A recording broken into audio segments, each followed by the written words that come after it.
वल्कुम नाजरीन, आज की वीडियो में आप सबका खुश आमदीद। यूरोप से बहुत ही बुरी खबर है, स्पेशली असाइलम सीकर्स के लिए।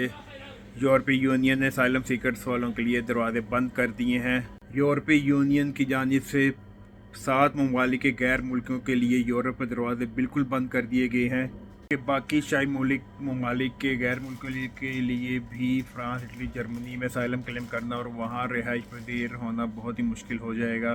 11 फरवरी 2026 को ब्रसल्स में यूरोपीय यूनियन पूरे ममालिक का इजलास मुनक्किद किया गया है, जिसमें जर्मनी, फ्रांस और इटली ने असाइलम सीकर्स के हवाले से अपना बहुत बड़ा किरदार अदा किया है, जिसके बाद अब यूरोप में असाइलम सीकर्स के लिए आने वाले दिनों में बहुत सारी प्रॉब्लम्स क्रिएट होने वाली हैं। वाज़ेह रहे कि यूरोपीय यूनियन के नए असाइलम पैकेट में 396 उम्मीदवारों ने इसके हक में वोट दिए हैं और 226 जो हैं उम्मीदवार, उन्होंने इस इमिग्रेशन की जो पॉलिसीज़ में असाइलम सीकर्स का किरदार उसके ख़िलाफ़ वोट दिए हैं।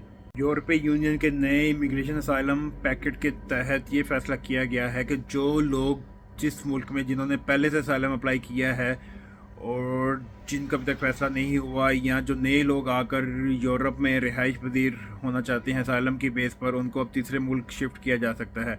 उसके बाद एक जो दूसरा पॉइंट उठाया गया है वो ये है कि लेट्स सपोज अगर कोई बंदा लीबिया से इटली आया है या किसी भी कंट्री से यूरोप में एंटर हुआ है तो उसको वापस उसी मुल्क को ट्रांसफ़र कर दिया जाएगा। उसके बाद अगर कोई ममालिक अपने शहरियों को कबूल नहीं करता तो उसको भी तीसरे मुल्क शिफ्ट कर दिया जाएगा, बेशक वो कहीं का भी बाशिंदा हो।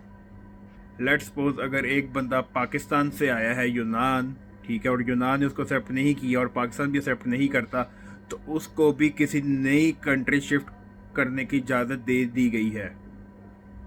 हमारा यूट्यूब चैनल को फॉलो कर लें और अगर ये वीडियो आपको अच्छी लगी है तो इसको शेयर कर दें। मिलते हैं नेक्स्ट व्लॉग में।